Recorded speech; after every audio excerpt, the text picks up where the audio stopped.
Okay. Good morning, everybody. For those of you in Europe, it's already the afternoon. For those of you in Asia, or the middle of the night, if there are any of you who are more on the side of the Americas. Okay. Welcome, everybody. I would like to welcome all of our participants today. My name is Hans de Greve. I'm a senior education advisor at VVOB, and I will be your host for today. I would like to welcome all the participants. I see we're already 36 people, so that's quite a good turnout, and I'm pretty sure there will be more that will be joining us over the next few minutes. I would also like to welcome our three presenters, who I will introduce in a more elaborate way a bit later, but already welcome to Tam, to Shelley, and to Linda and Caro.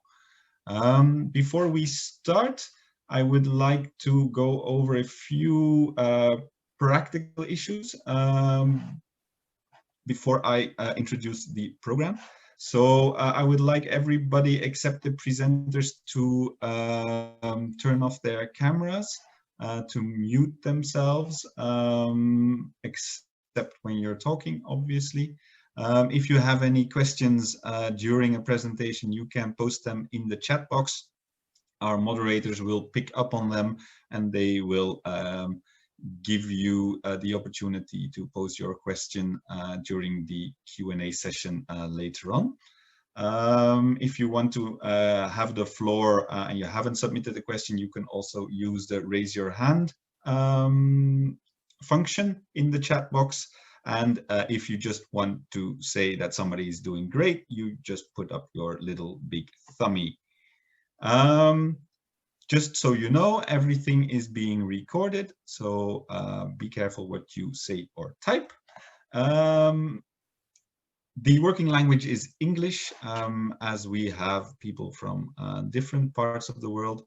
But if you feel more comfortable in using another language, please write your question in your language of choice in the chat box. I think we can translate from English, French, Spanish, Vietnamese, probably a couple of other languages that I'm forgetting right now. So don't let the language hold you back. I think that's more or less regarding housekeeping messages. So let's get over and start with the interesting stuff.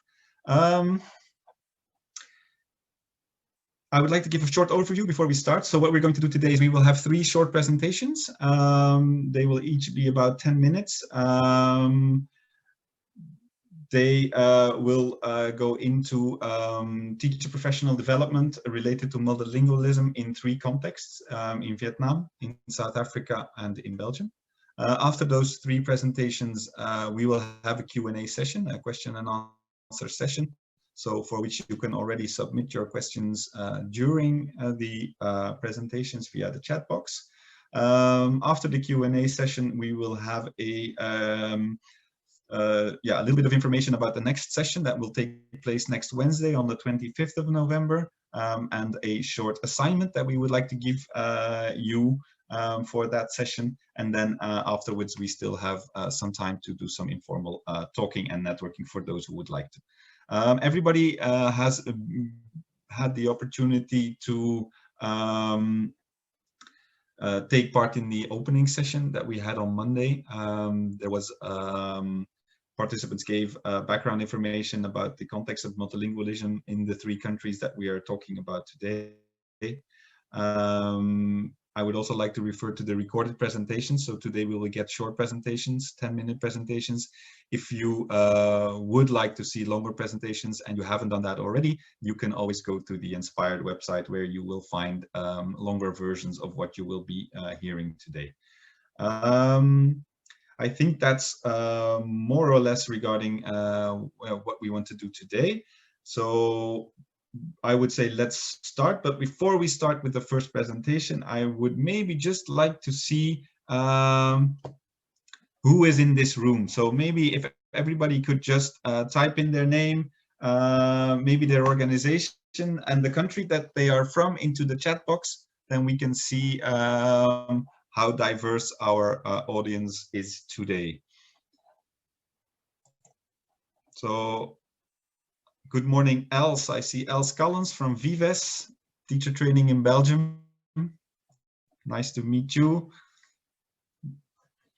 Let's see some other people. We have Dominique from Katholiek Onderwijs Vlaanderen. I can see Kirsten Schraaien from Thomas More. Any other people that we see a lot of people coming in there, just naming a few. I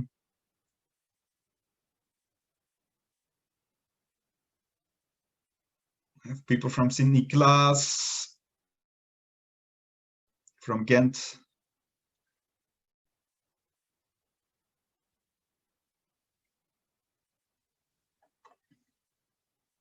Okay, so we have quite a good turnout from Flanders today, I have the impression. Some people also from the Brussels area.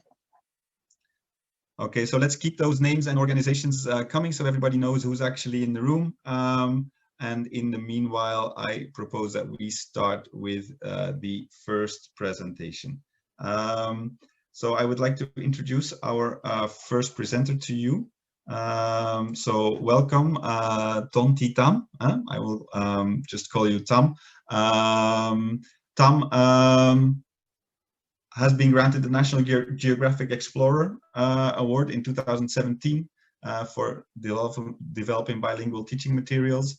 She has a master in teaching Vietnamese from the National University of Education in Vietnam and in education from the Queensland University in Australia. She's been working for Child Fund International, for Child Fund Vietnam as an education specialist. She's also an expert on ethnic minority education in the Ministry of Education and Training in Vietnam. And she has also been a researcher at the Vietnam Institute of Educational Sciences. So we have somebody who has a lot of experience dealing with multilingualism, both in Vietnam and in international contexts. Today she will be presenting about her experiences with teacher professional development and specifically the coaching of teachers to deal multilingual classroom settings. Tam, I'm going to leave it at that, and I would be very happy to pass the floor on to you. Thank you, Hans. Let me.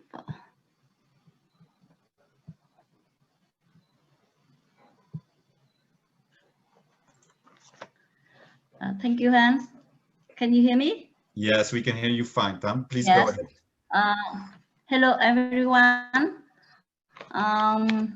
It's an honor for me today to introduce all of you about the National Teacher Days in Vietnam, 20 November.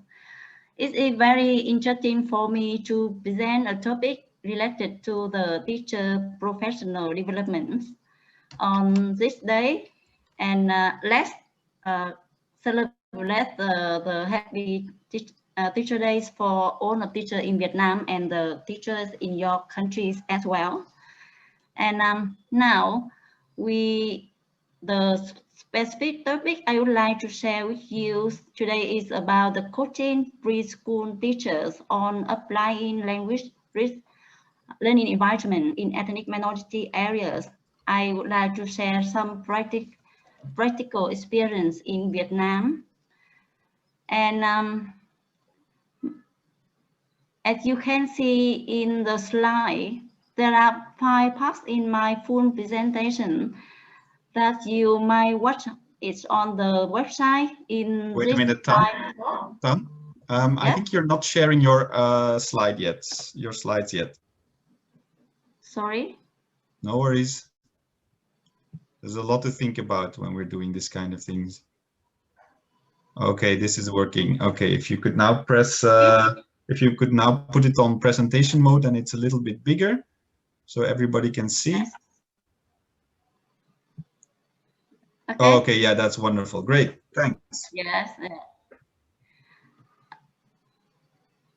And you can see in the slide, there are 5 parts in my full presentation that you may watch it on the website. And in this live presentation, I just focus on 3 parts, last 3 parts, what and how we coach, challenges, and the lesson learned. And for other parts, I will go very quickly on it. And you know the context in Vietnam, the language of instructions is for all levels in Vietnamese. And we are the multilingualism and environment, and the many organizations working in Vietnam works on building teacher capacity to support ethnic minority children on language development. And one of current VVOB project support on this area is to have a very deep intervention on building the teacher capacity.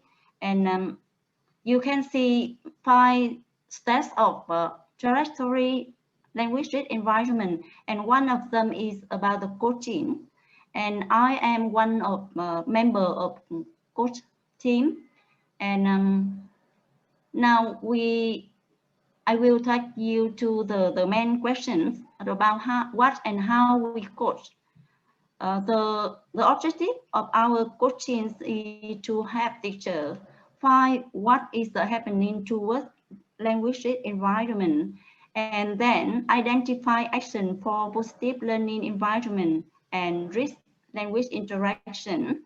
And it means our focus are the language interaction between teacher and kids, and between the kids and kids. And another focus is about language rich environments. And how we coach. We utilize the experiential learning cycle. We start with the class observation and follow up with the reflection meeting, and then there are some lessons learned from the experience. And finally, the teacher make plans for the next coaching. You can see some picture taken in our coaching. Different activity have take place in the classroom and outside classroom will be observed. And reflection meeting also in the formal and informal ways. You can see our team apply some coaching rules. Firstly, we based on the needs of the teachers. It means we explore the needs of teacher first, and then we focus on the identify point. And the second rules we apply is each coaching we just focus on certain points identified by teachers and prioritized by them to make sure they are very specific and feasible. And the third one is we always start from experience and reflection of teachers, not from ourselves as coaches. And the fourth rule is we build the habits of learning together among teacher and among teacher and our coaches. And what is the challenge we face? We face with some challenge from outside. For example, in Vietnam, class observations are often taken as a measure to judge the teacher. So some teachers tend to make up the activity or the lesson if they know that their lesson or activity will be observed. That makes the learning activity become unusual. And the second challenge was that the teachers normally expect the coachee to give the solution directly to themselves rather than finding the solution by themselves.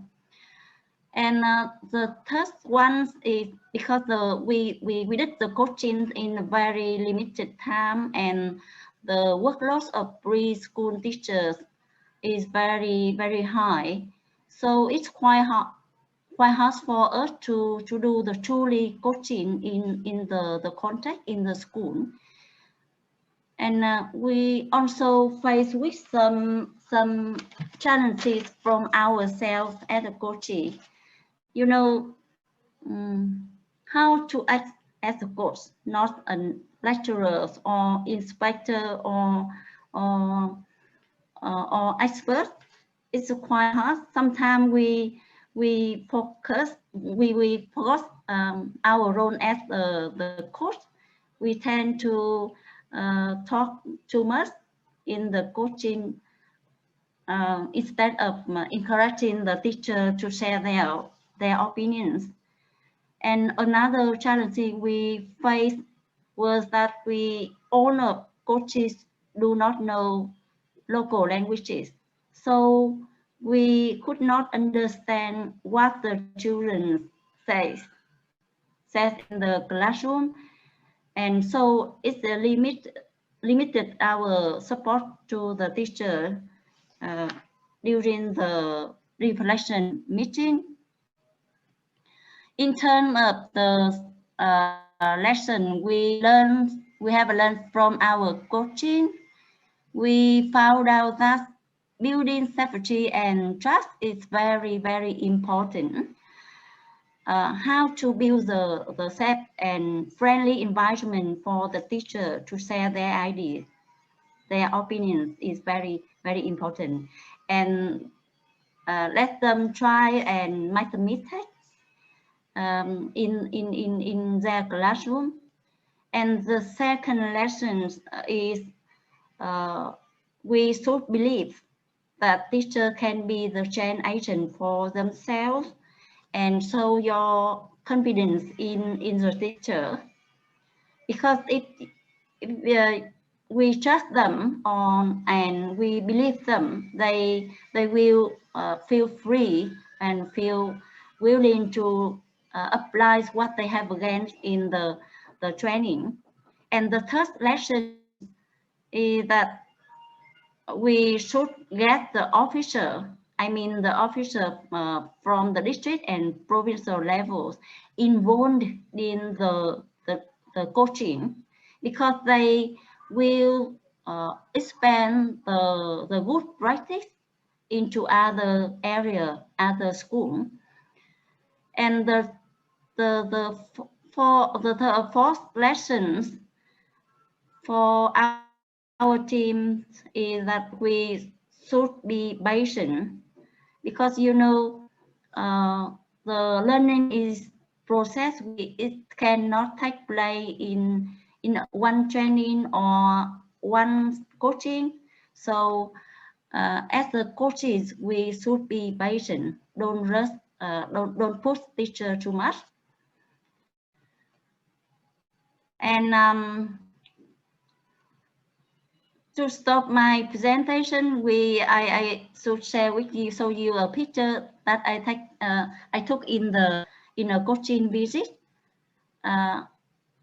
When I saw this picture to the teacher in our reflection meeting and asked them the question, what do you see? What do you see? And some teachers said that, oh, they see the girls standing in the part set up by other groups in the classroom, and they said maybe the girls very keen on the product she met before. And one teacher respond to me that she sees the very good opportunity for her to trigger conversation with the girls. As a coach, our team very happy when receive the the response from that teacher, and other teachers say, wow, that is something about the truly coaching, and something about the positive change in the mindset of the teachers in the school, and maybe hopefully it leads to the positive change in their daily teaching practice. Thank you. That's all for my presentation. Thanks for your attention.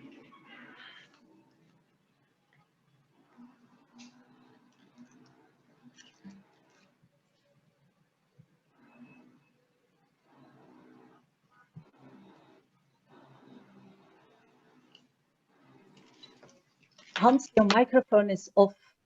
Sorry, I don't know how that happened. Somebody muted me, I think.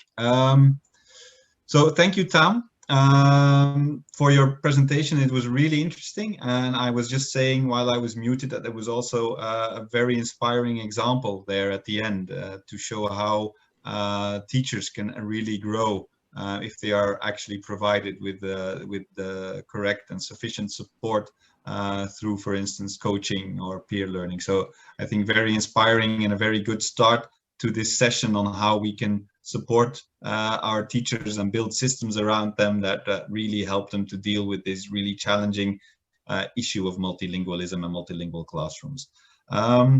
So before we continue, maybe we could have a first round of clarifying questions. If there are any questions for Tam about her presentation, things that you would want to know, please go ahead and pass them on to our moderators or raise your hand and we can give you the floor. Maud or Sutkin, who are our moderators today, they might have already picked up on some questions. If so, please go ahead, Maud or Sutkin. Yes, we did. Thank you very much, Hans. A few questions came in through the private chat, but everybody, please also feel free to post in the public one, of course. So Tam, one of the questions that came in was when you look back at the coaching trajectory, teachers probably made quite a bit of progress. And what would you say is the biggest change that you have seen pre and post coaching? Thanks for the question. Our team sees a lot of positive changes in the targeted school. We did the coaching.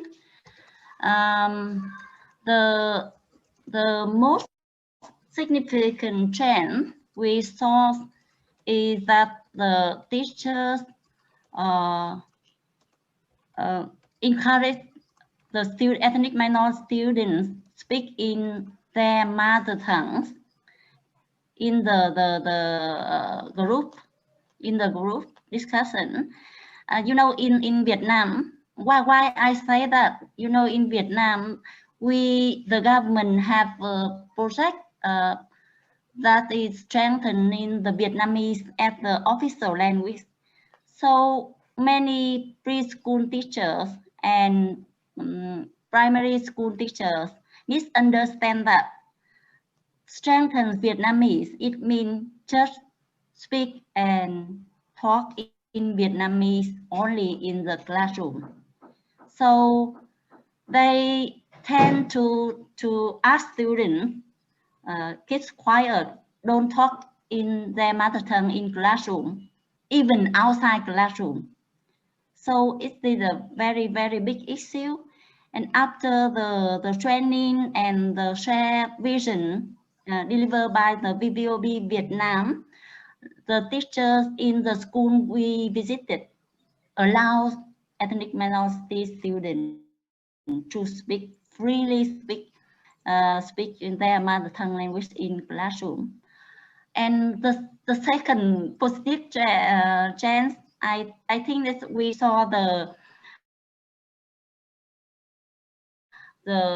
effort of teachers in apply the methodology to promote the language development in both mother tongue language in Vietnamese language through the asking the student more different kind of question. Different type of question, including the open question and ended question. Before that, we see that they just answer some very limited open question to student. That means it doesn't promote the language development, the interaction for the children. I think so. And many positive chances. Maybe other coaches joining in this session will add more information in the chat box. From my viewpoint, I saw that. Sure. Yes, that would be great if you can add more examples in the chat box as well. I think what you say sounds really, I think it will really ring true with a lot of the participants from Flanders, where at a certain attitudes towards language use are, may also be in need of some change. Do we have time for one more question, Hans? Yeah, I think so. Let's have one more. Okay, so another one that rolled in was about the classroom observations that are part of your your work as a coach. Yes. And specifically when it comes to and education in multilingual settings, what are the practices, or what exactly do you pay attention to most during your classroom observations, and why are those the things that you pay attention to? Maybe as you mentioned in our slides, the focus of our coaching is about the language interaction between kids and kids, between teacher and kids, and the second focus is about the language in environment. So those are our focus during the coaching. So we look at what ways and how the teacher apply the methodology or strategy to promote the interaction, language interaction between the teacher, between the kids, and to look at how the classroom environment set up by choice or by teaching aids or anything that's related to the language development, and how the teachers use the teaching aid to support their children to speak or listening to the, in Vietnamese language, and both and an ethnic minority language as well. That is our focus. Mm-hmm. Thank you. Yes. Okay, thank you, Tam. I see another question, but I propose that we keep that one for the Q&A session that will come after the following two presentations. So we'll put that one aside, and I propose that we continue now with our next speaker and presentation. So I would like to, in a few seconds, give the floor to Shelley Arenstam. Shelley Arenstam actually began her career as a primary school teacher, so she's very well grounded in to the realities of what we're talking about, and she has taught both in South Africa and in the USA. For the last 20 years, she has worked in the field of teacher training, focusing on language and literacy pedagogy. She's published articles in the field of literacy development, and she's presented papers at national and international conferences. She is actively involved in LITASA, which is the Literacy Association for South Africa, and her research interests include the challenges faced by teachers, novice teachers, when they are teaching reading, as well as teaching reading in diverse and multilingual classrooms. Today, she will be talking to us about some specific and concrete ways of bringing creative and innovative methodologies into multilingual classroom settings. So really looking forward to that presentation. And Shelley, if you're good to go, then I'm going to leave it to you. Thank you so much. Good morning. Goeiemorgen, Moweni. Go to the next slide. Goedemorgen. Can we go to the next slide? Right, I have just greeted you in 3 of the official languages here in South Africa. As you can see on the screen, I live in the Western Cape, which is Cape Town, largest city over there, and those are our 3 official languages in this province. If you look in South Africa with all our official languages and our indigenous languages, as well as our immigrant languages, on any given day, there are 44 spoken languages taking place somewhere. Go to the next slide.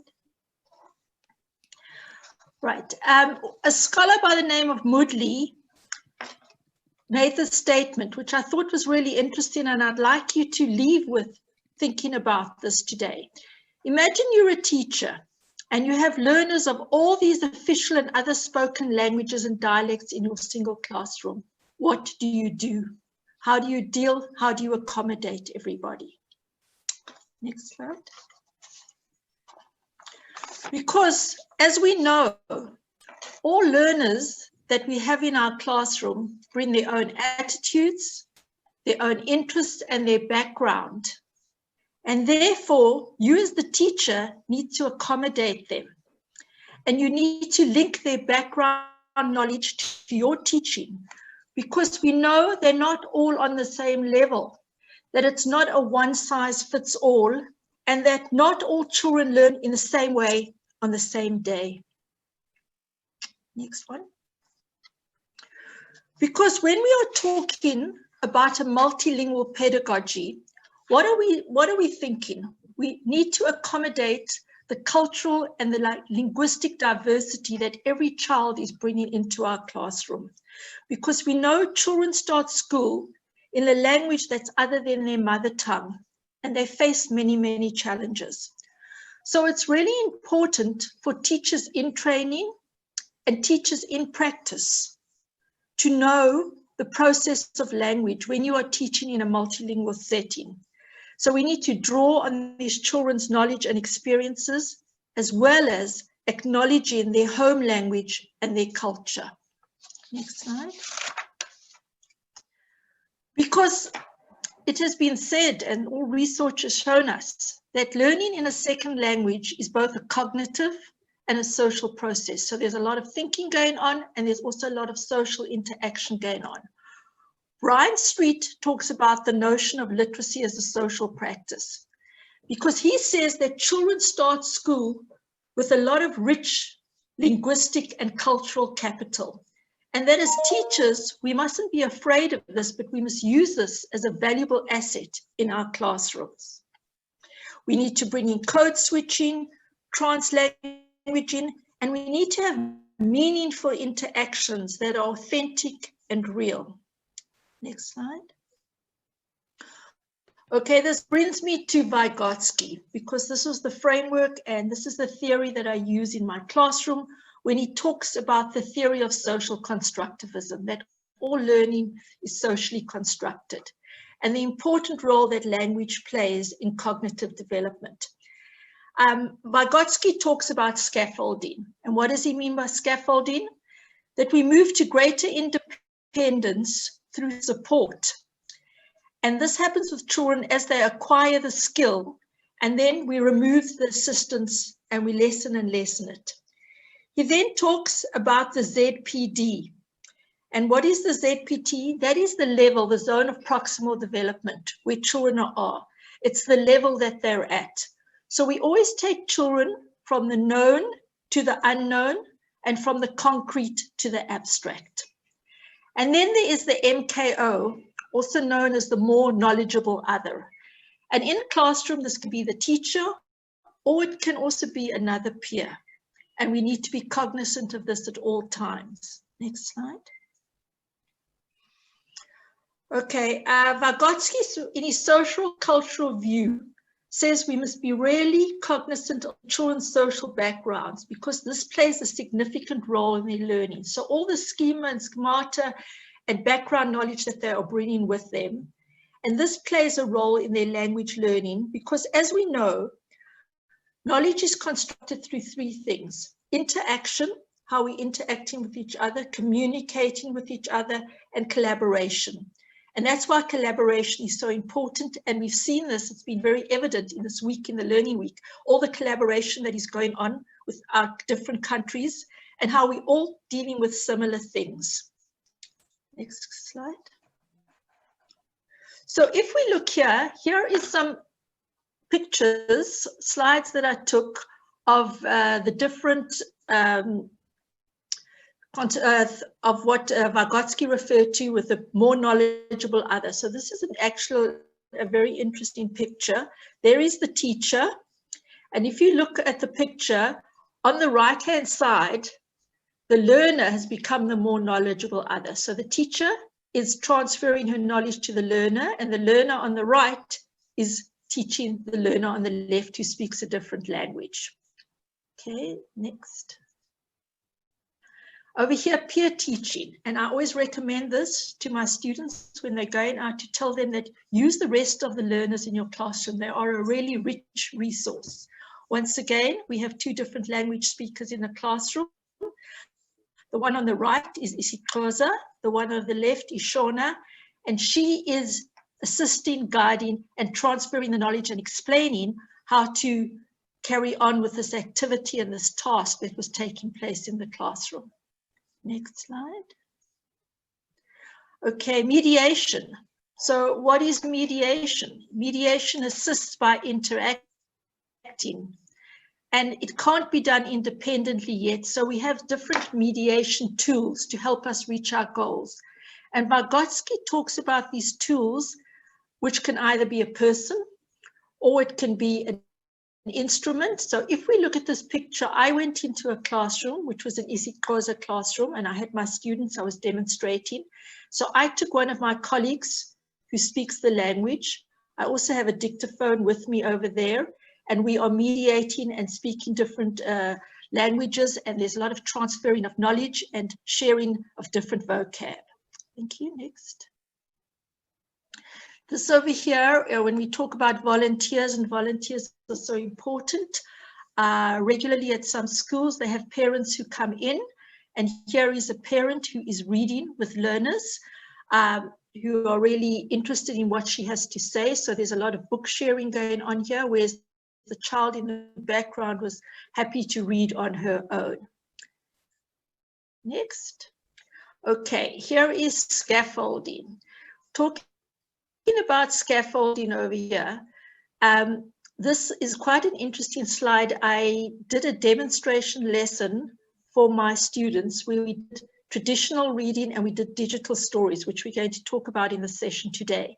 And this was afterwards where we were having a reflection, and I was speaking to the learners, these are actually grade 3 learners, and asking them what they felt about the two different theories that we used when we went to traditional and now we were going into multimedia. And it was interesting to hear them say that they actually preferred the use of books to digital media. And why is this? Because of the context. The context of this classroom, it was a very well-resourced school. So for them, books became the novelty because all the time they have access to iPads, computers, cell phones. So it was kind of a reversal, whereas if I went into a school, into a township, the novelty became the media. Next one. Okay, this is a role play that was taking place in a grade R classroom where they were teaching the letter O or R. So it was in the form of a role play with puppets. There is the story in the background, which was very informally done. And it was about Ollie the octopus who met different animals whose name starts with the O. So there was the ox and the osprey, and the children were role playing and acting it out and talking about it and using some of the text that they'd heard in the story. Next one. Okay, so there are important elements that you need to take into consideration in a multilingual setting. One of them is motivation. So we need to put things into place, how we can motivate the learners. Another thing is a safe environment. And when we have a safe environment, children are prepared to take risks. They're not afraid of saying something that might be incorrect or somebody laughing at them. So it's very important for the teacher to do that. We also need to have a stimulating environment. And by stimulating environment, we need to have charts, posters, labels in both or three, whatever languages are being used in the classroom, up on the wall, as well as a word wall, so the children can refer to it continually. Enjoyment. It must be fun. It mustn't be that we go into school and it's really a drag to go to school. We need to want to go to school and want to learn, and because we know we're going to have fun. And then it's really important to have respect for other cultures. And that comes from the teacher. She needs to model that kind of behavior. And how does she do that? By allowing for meaningful learning opportunities and taking into consideration all the different cultures. Next. Okay, however, there are some common barriers. And what are those barriers? And I think it's come out in this week when we speak about the lack of multilingual materials. And that is very prevalent here in South Africa because of our 11 official languages. Also, some teachers lack the competence in different languages and they may not be there to assist. Poor training. We also have quite a few teachers who've been in the system for a long time, and so their training needs to be updated, or they might be coming close to retirement and they're not really that interested in going to retrain. And also the lack of pedagogical or teaching approaches. These all can have a negative impact on learners when they are acquiring another language. Next. Okay, so as a teacher trainer, what is my responsibility? I need to equip these student teachers with different strategies so that they can go into these diverse classrooms, taking learners from different backgrounds and find innovative ways to teach them. And I'm going to show you some examples of what we have done. So before we can do these projects and make them authentic, we need to let the learners work together in the different language groups. And through this, they learn the pronunciation of difficult words, and we're introducing them to more word recognition and new vocabulary. Next one. Okay, so what are some of the different strategies and approaches? And I'm going to show you over here. We have something which we call bulletin boards and interest tables, digital stories, shared reading, bookmaking, and multilingual labels. So let's go through them next. Okay, in bulletin boards, what do we have here? That in different groups, they get together and they design an interest table. So you can see the theme over here is clothing, and this is in isiXhosa. And so they set up this interest table, and they've got, you don't speak the language, if we were in a face-to-face, I'd say, what do you think ikepusi means? And you would automatically say it's a cap or a hat because the label is associated with the real object. Next. Over here is a bulletin board. And if we look at this bulletin board, it was about the seaside. So the children were involved and collaborated in this. They all made different with the pictures, and we added it to the bulletin board, and then the labels were put up. So there was a lot of association going on, so that during time in the classroom, they could refer back to this as a resource when they were writing. Next. This over here is on fruit and vegetables. So once again, we have the labels and the objects, the real objects. Next. Over here is another isiXhosa, and this was actually to do with the seasons. So you can see by the leaves, and you can see some of the words over there. And if you look in the back there, it's got idiasi, which is a coat. So once again, they're making associations. Next. Okay, and then we come to digital stories, which I'm going to show you one at the end of this presentation. And what's so great about digital stories, it revolves around the idea of taking the art of the old ancient art of telling stories and incorporating it into multimedia. And it's a very effective way to use with children because it's a medium that's relevant and meaningful to their lives at the moment. And it also makes allowances for the different learning styles. Next. Okay, so the first thing you would need is a storyboard, because that's like pre-production, where you look at the different slides and what pictures it's going to go in, and then you would decide what text you are going to use. Next.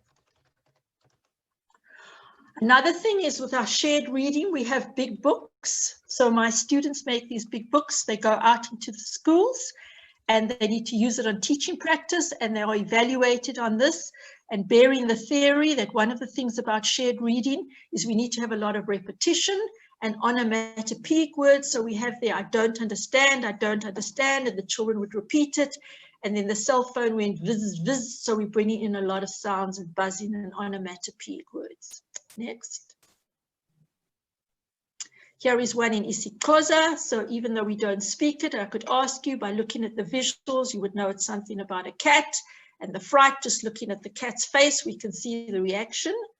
Next. Another thing about shared reading is we know that we bring in rhyming. So when you hear sounds late at night, do not run to go and put on the light. So then when we think of other words, night, light, what else can you come up? So we're listening to the rhyming. Next. Then I do a session on bookmaking. This is a fun interactive thing that can be done with children of all ages. We take matchboxes. This is in a bilingual, and it's been done on insects. So they find pictures and they have the labels on them.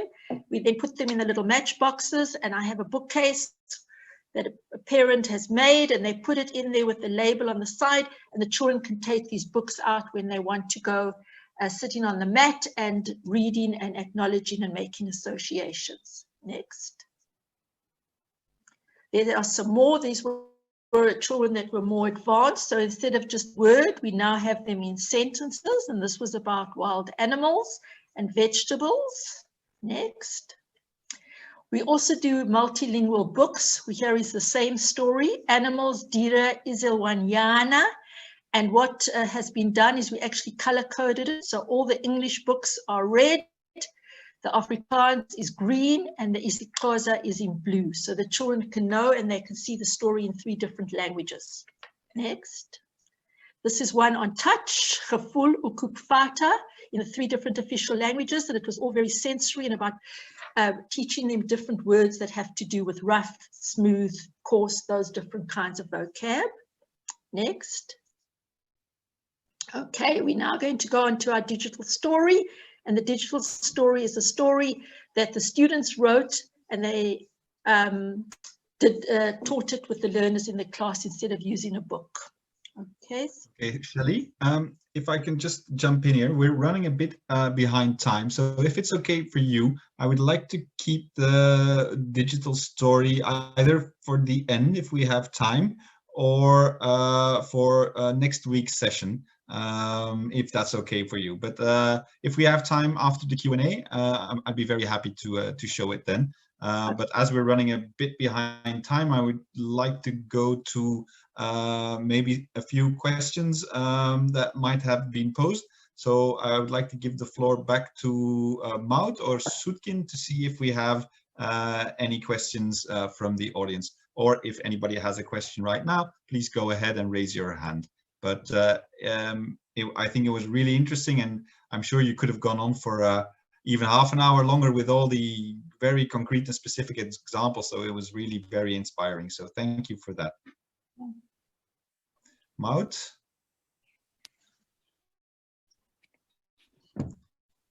Yes, thanks, Hans. Yeah, impressive work indeed. That was said in the chat, and we totally agree. Nice, concrete examples. So some more general questions came in, and maybe I'll keep those for the longer Q&A because they pertain to multiple speakers, I think. But one specifically for Shelley was on the zone of proximal development and the importance of that for scaffolding in multilingual settings. So could you also give some examples on easy ways for teachers to actually establish learners ZPD and properly scaffolding? And so can teachers assess Okay. quickly? Yes, thank you for asking that question, because it is a very important component that I do with my students, and that is with the baseline assessment. So when you go into a classroom, you need to design a baseline assessment for the learners in your class. Policy here in South Africa, some from the department do send some baseline tests for language and for mathematics, but I have worked with my students in how to design. So we start from the lowest level, and we build onto it, so that before you put them into their groups and you start working with them, you need to assess where they are, and that would be their zone of proximal development, where they are, and then you would work with those groups. So those that might be on the level 1, and you might have children who are in a level 3. So we have the ability groups, and then you can also, for different subjects like life skills, we have more mixed abilities, so that they are assisting each other. So for some things, grouping them according to a level of already acquired skill, and for others more mixed. Yeah, that's very interesting. I have some other questions as well. Hans, we still have time, or? No, maybe let's keep them for the Q&A, because we're running a bit behind already, and I just want to be sure that we can get through all the presentations in time. So thanks, Maud, for that. So we will be moving on to our third presentation, which is actually a duo presentation. So we have 2 presenters there. So I would like to introduce to you Linde Gregor and Caro Beheid. They both work at the Brussels Education Center, which translated into Dutch is OCB, which supports and advises schools on pedagogical challenges. They developed a tool, quite an interesting tool, because I've seen it before when I met with them, I think a year ago. A very interesting tool to map teachers' beliefs and how they approach multilingualism in their classes, and that tool actually makes it possible to develop a vision and an approach in a school in line with the multilingual reality, and to have a vision and approach that is actually supported by the whole school team. So really interested to see how that works and how the experiences of OCB with that tool are. So I would like to give the floor to Caro and Linde. Please go ahead. Okay, thank you very much. Yeah, the tool, Hans already told a bit about it, but what we try to do is, within our context, which is very multilingual as well, we try to see how teachers think about multilingualism and how they act upon it, because sometimes that is even a different story. So we try to find a common ground in schools. To do so, maybe it's first important that I try to change the slide, that you know how Belgium is, how it works in Belgium, because we are a fairly complex country. We have 3 communities, as most of you know. It's French, Flemish, and German. And then we have 3 regions, but the 3 regions and the 3 communities don't really overlap, which means that in Flanders, which is monolingual, it's the yellow part on top, and then the south is the Walloon region, where they speak both French, the French community is there, and the German community. But then you see in the middle of the yellow that there's this white dot, and that is Brussels, and Brussels is officially bilingual. Now, does that mean that in Brussels everyone talks Dutch and French? No, far from it, because what is important to know is that Brussels really is a migration city. According to the report of 2015, the World Migration Report, Brussels actually comes second as most diverse city in the whole wide world. So we're just after Dubai, which says a lot, I think.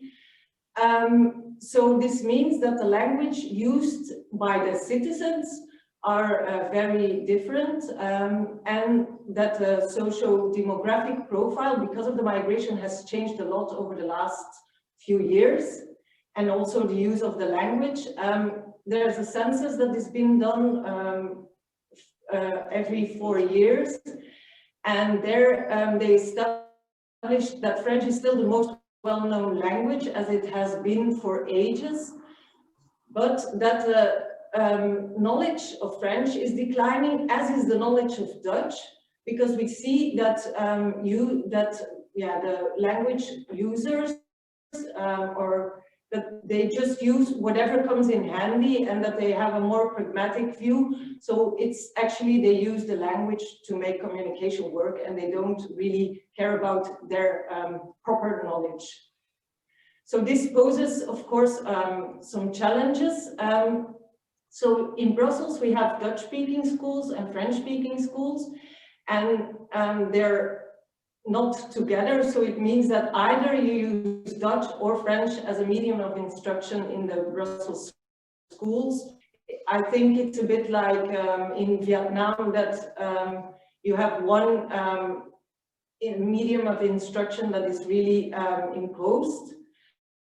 Now, because the migration and the fact that a lot of people come to Brussels to live,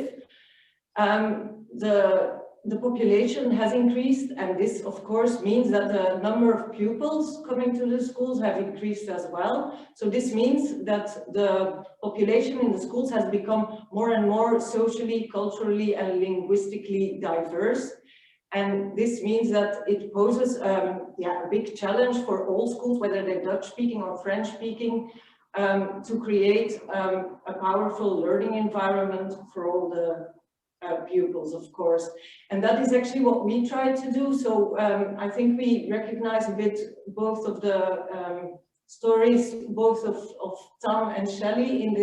We try to coach and the teachers in the Dutch-speaking schools, and at the same time we try to learn them how to create a powerful language environment in their schools. Now, we only do this for the Dutch-speaking schools because we work for the Flemish community, maybe you wondered. So this brings us to the language challenges that we meet in these Dutch-speaking schools.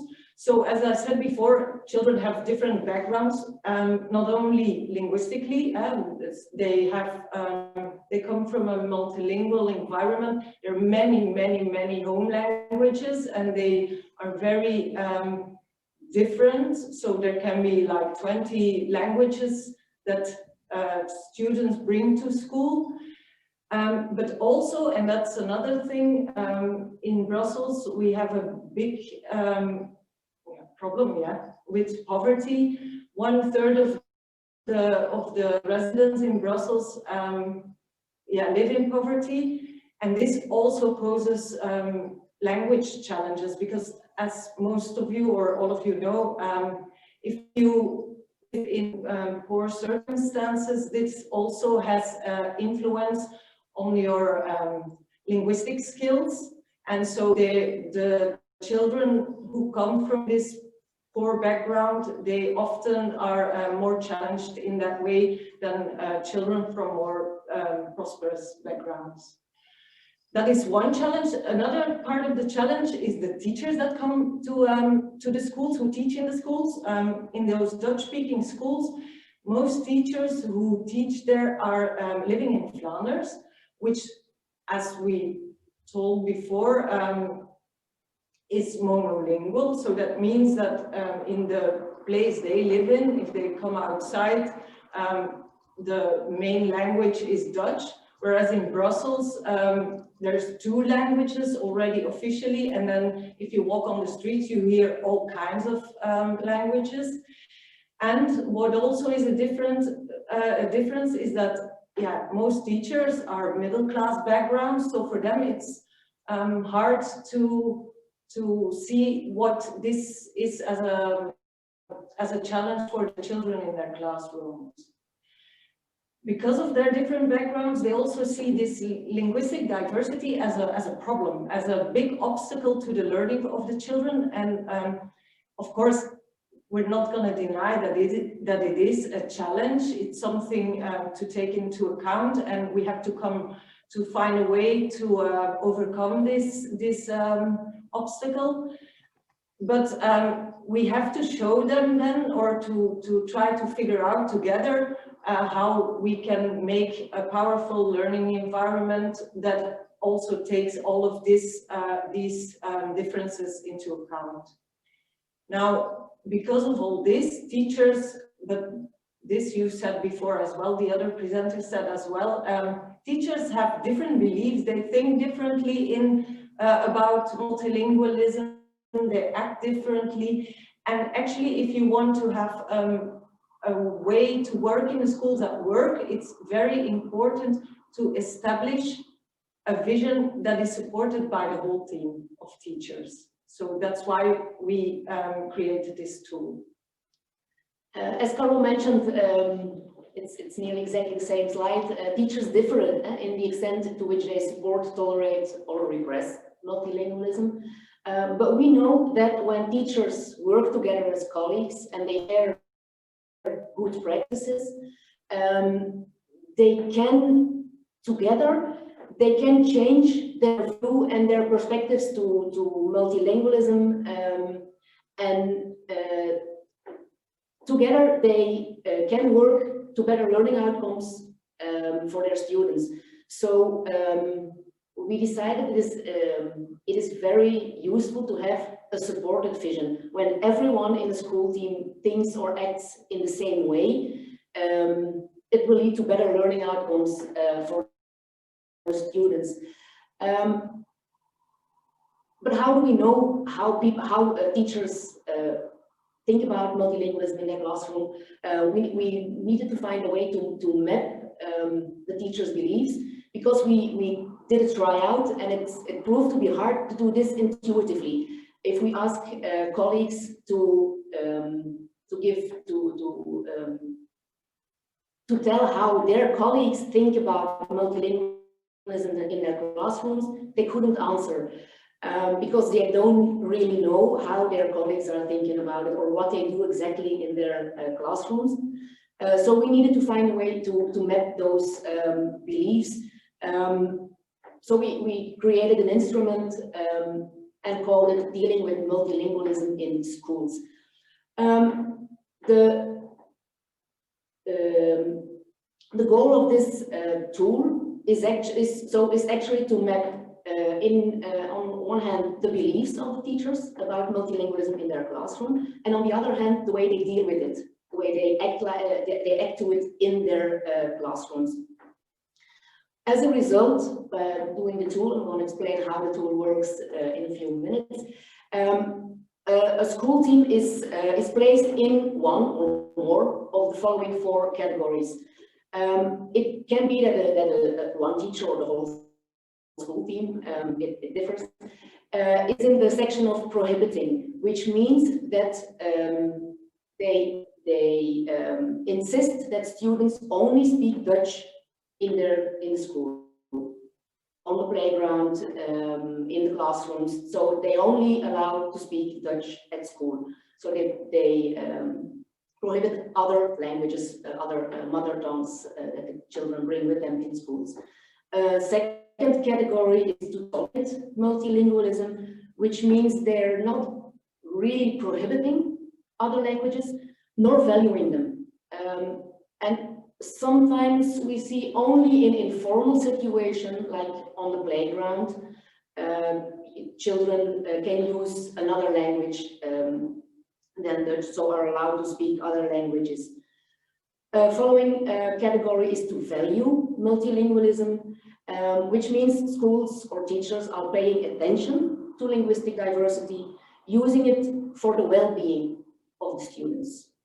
So only in function of the well-being of their children. And then the fourth category is to exploit multilingualism, which means they actually use the linguistic capital of the students in their classroom as a scaffold to the activities in Dutch. And so the goal is always to learn Dutch, but we can exploit the other or their mother tongues of the children to help them to understand the activity in the classroom. To get to this picture of the categories, we have the tool consists of 30 assessments on the beliefs and some statements to check on their beliefs, like multilingual classrooms lead to lower levels of attainment for all children. And everyone who's using the tool has to, has to tell if they agree or not with a statement. So there are 16 statements to check on their beliefs and 14 to check on their approaches, like to approach, in my class, pupils are only allowed to speak Dutch. Do I agree or do I disagree, or anything in between? So after answering to the 30 statements, all the results of all the teachers in one school are put together in a graphic representation with 3 different graphics. We have one global view with the total answers of the statements for beliefs and for approach. So all of them together, and then we have 2 separated graphics, one for the beliefs, one for the approaches. And as you can see here, I'm going to mention it later on, but take a good look at the graphic for beliefs and for approach. Take a good look at the colors that you see in those graphics. So what do we see when using the tool? For us, the tool is always a starting point for a long-term process, because when you only make this graphic, this map of the beliefs and approaches in school, that's one thing. For us, that's the start for discussions on in team to talk through how we're going to act with the multilingualism situation in our school. And then when a school or several teachers fall into the category of prohibiting, we think more backgrounds are needed to debunk common misconceptions about multilingualism, because often we see that people think that multilingualism is a hinder to learn Dutch. There are many theories telling us that that's not true. So someone in the prohibiting category maybe needs more background to see that, or to learn to know that it's not really true. We often see a great difference between the beliefs and the approaches. That's why I told you to take a good look at the 2 graphics. They weren't in the same categories, those teachers who answered those statements.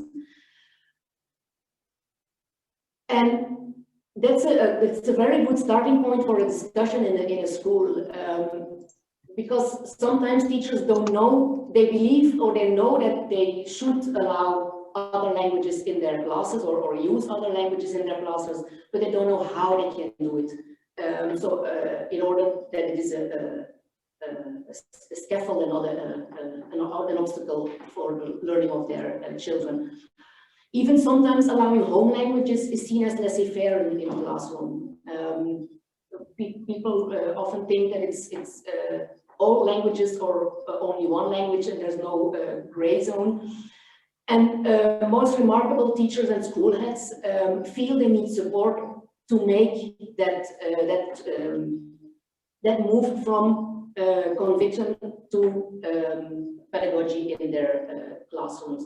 So in order to I'm going to ask you to speed up a bit because we're really running out of time, and I'd like to. I see there are a few questions, so. Okay. In order to support those teachers and schools to deal with multilingualism in their classrooms, we are making a catalog of classroom activities per category, so teachers can try them and can learn how to act in their classes. Maybe important to say, of course, there are no activities about prohibiting, because that is what we try to avoid. Anyway, the lessons we've learned is that it's important to first have a school vision before you move on to communicating or trying to involve other partners, because it's very important as a school that you know what you stand for. And what we also see is that imposing a language policy doesn't work. So it's very important to get this established vision, that you do it together, because otherwise teachers get frustrated and it's very unclear for the children in the classes.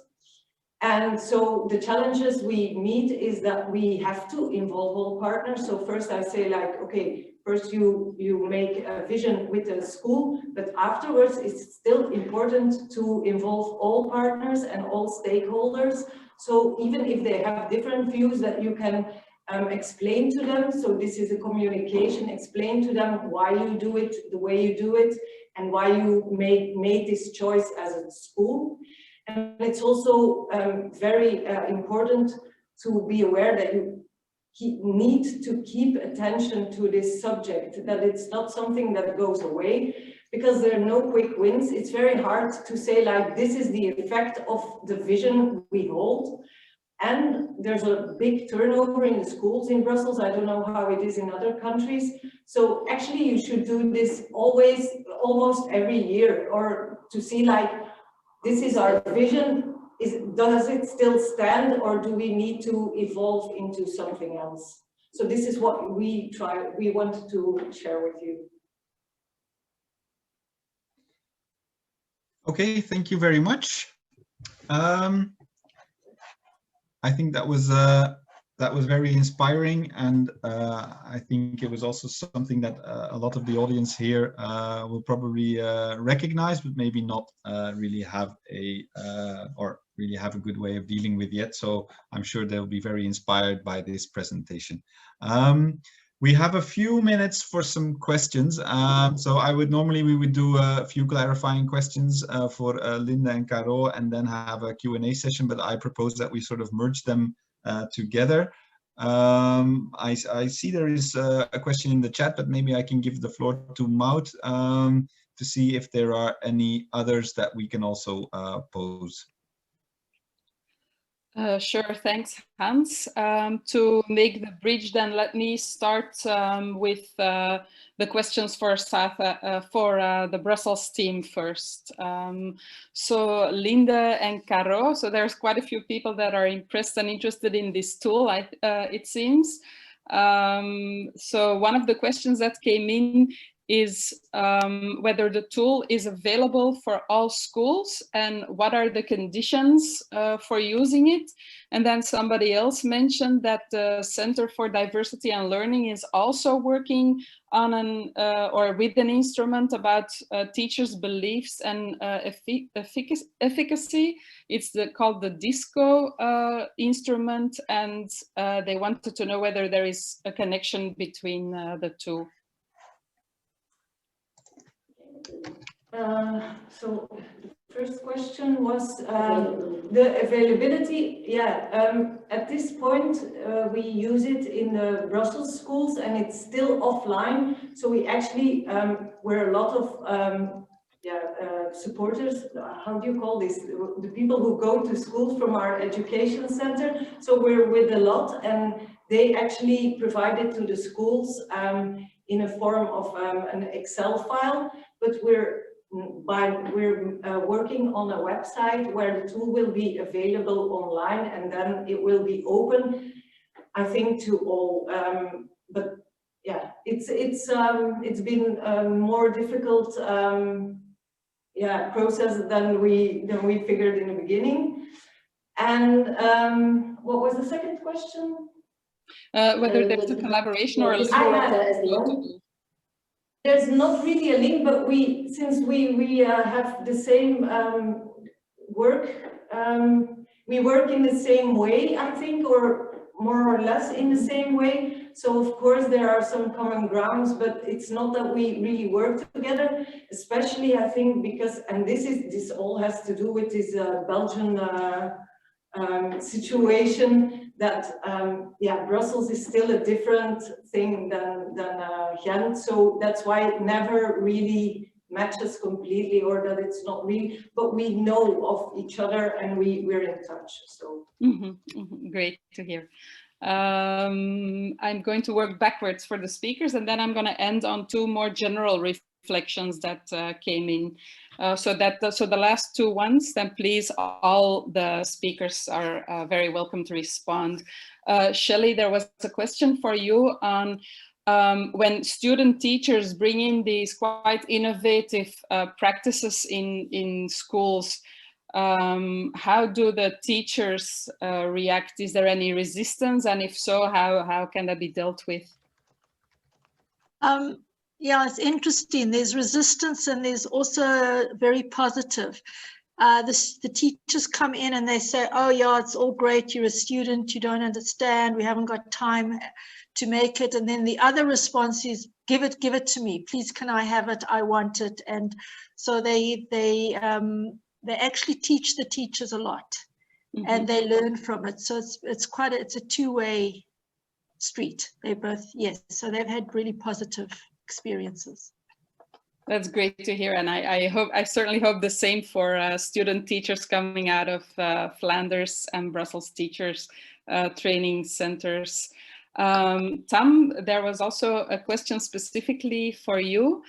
It's on the coaches in Vietnam. Do they have an answer to some of the challenges that teachers face, such as the existing workload that teachers already have and limited time, and that may become a challenge when teachers feel they have to take on the extra work of working in multilingual settings?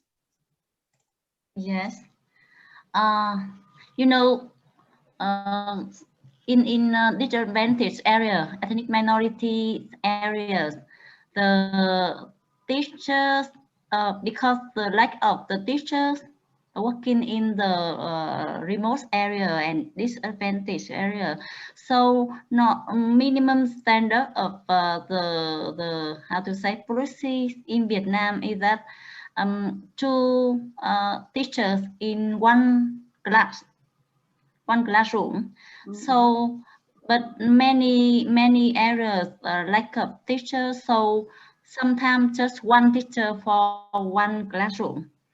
So it means that if the teachers attend the meeting or the workshop, I mean the reflection workshop after the coaching after the class operation, it means the children will not have a teacher taking care of them or teach them. So also the preschool teachers have to take a lot of responsibilities in the school times, and they have to complete the content on the schedule set up by the school or by the higher level. So normally when our team conducts the coaching visit, we have to communicate with the school to make sure the school and teachers are available to welcome our team and willing to be involved in the coaching process. So actually we in some coaching we have to how to say spend work on the extra time after school time and some of our coaching lasts for after 5 p.m. But luckily, the teachers willing to work more time on that, because they find that it's beneficial for them to attend the coaching. So they willing to attend more, spend more time on the coaching. However, we try to limit the workload for teacher, or don't put the high pressures on them, to make sure they feel that, oh, coaching is something normal, no need to have a high pressure, or don't have any struggling things on that. But just sometimes, in some case, yes. Yeah, it's I worked in Vietnam for a few years, and teachers are very dedicated there. So I'm sure it's they are willing to stay overtime for coaching. Yeah. So two more general themes that I got some reflections on. Is well, let me start with the first one, because I got a message that we need to round up. So one for all of you, as teacher trainers, pedagogical counselors, and as coach, you yourselves don't necessarily you're not necessarily very very knowledgeable, let's say, or speaking all those languages that ultimately student teachers and teachers in practice and are confronted with. And how, to what extent do you see that as a positive thing, or is it a challenge for you? And could it be, what is your reflection on making the teacher training profession itself and the coaching profession itself maybe more multilingual? Would that be an advantage, or do you think it's not a necessity? So maybe all of your reflections on that.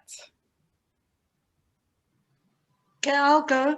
I think it can only be valuable if you can speak more languages. I mean, I speak 2 out of the 3, but at our university, we train our students in the 3 languages, so that they at least have some knowledge of the other languages when they go into the classroom. But then I also say that you need to use the learners in your classroom as a resource, and if you don't have another speaker in your class, you usually have one at the school. So I say to try and find other learners to assist them. So it can only be valuable, yeah. Yeah, it has to do with feasibility as well, I think. There are so many languages in our classrooms that it's sometimes hard to find another speaker in school, but also within the class.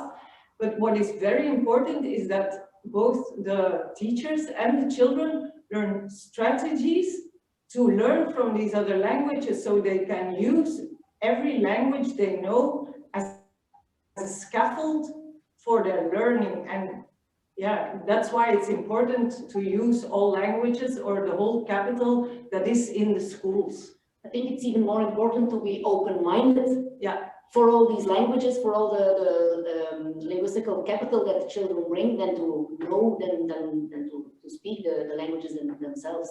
It's letting children know that they are okay with every language they bring to school. From my opinions, I think that the multilingualism approach should be trained in both ways, in training and in-service training for the teachers and for students.